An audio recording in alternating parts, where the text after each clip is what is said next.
Hi, my friends. Mrs. Long here, and we're reading from our Jack and Annie story. It's called Midnight on the Moon, the Magic Treehouse.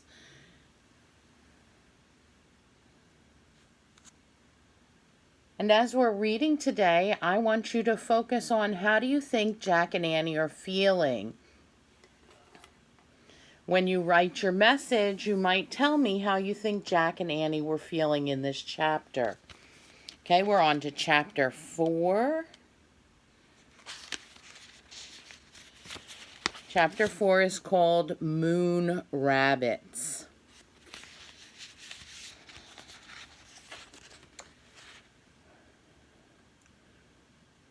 "Oh, wow," said Annie. She took a step forward, but Jack stood frozen. He wanted to get a good look at everything first. He stared at the ground. He was standing in a layer of gray dust as fine as powder. Footprints were everywhere. Jack wondered who had made them. He reached into his pack for the moon book. To his surprise, it was as light as a feather. He found a picture of footprints on the moon. He read, "The moon has no rain or wind to blow the dust around, so footprints will never wear away naturally, not even in 1,000,000,000 years." "Oh, man," said Jack. The moon was the stillest place he had ever been. It was as still as a picture, and its stillness would never, ever end. Jack stared at the ink-black sky. A lovely blue and white ball glowed far away. What do you think that ball is? That's right, it's the Earth. For the first time, it really hit Jack. They were in outer space. "Look!" cried Annie, laughing. She bounded past Jack, almost flying through the air. She landed on her feet. Then she jumped again. "I'm a moon rabbit," she called. Jack laughed. How does she do that? He wondered. He turned a page and read, "A person weighs less than the moon." Not less than the moon, less on the moon. Because of the moon's low gravity and lack of air, if you weigh 60 pounds on Earth, you would only weigh 10 pounds on the moon. "Don't just stand there reading," said Annie, grabbing the book from Jack's gloved hand. She tossed it into space. It flew far away. Jack stared after it. He bounded up and down. Boing, boing, boing. Now he felt as light as a feather. "Look," he called to Annie. "I'm a moon rabbit too." Where Jack's boots hit the ground, moon dust gracefully sprayed into space. The book had landed at the edge of a shallow crater. When Jack reached it, he tried to stop, but his feet slipped. He fell right over and lay on his side. He tried to stand, but he was off balance. He tried again, but the dust was just too deep, and his spacesuit was too clumsy.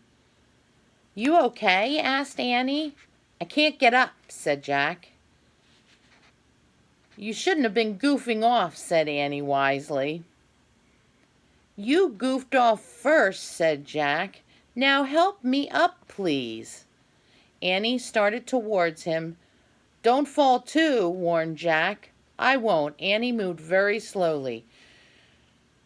She half floated, half walked. Give me your hand," she said. Annie grabbed Jack's hand. She pressed her boots against his and pulled him up. "Thanks," he said. "No problem," she said. "It was easy. You were really light." "Thank goodness," said Jack. "It's impossible to get up alone." He picked up the moon book. It was covered in dust. He brushed it off. "Oh, wow. Look," said Annie. She stood at the edge of the crater. "What is it?" said Jack. "A moon buggy," said Annie. The buggy was parked in the crater. It had 4 huge wheels. "Let's go for a ride," said Annie. "We can't," said Jack.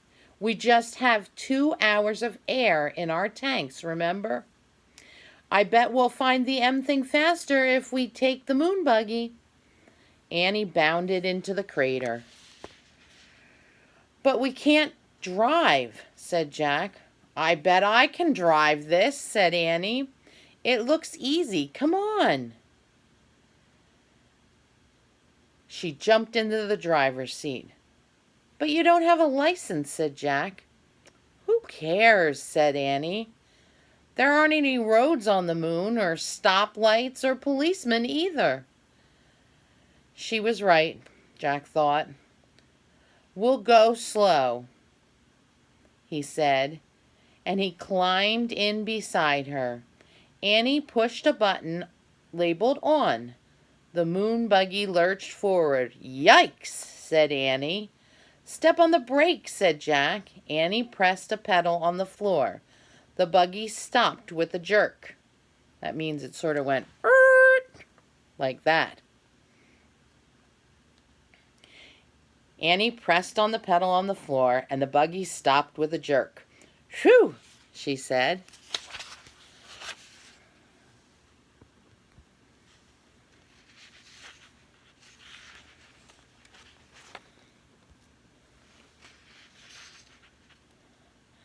"It must be in reverse," said Jack. "Let me study this."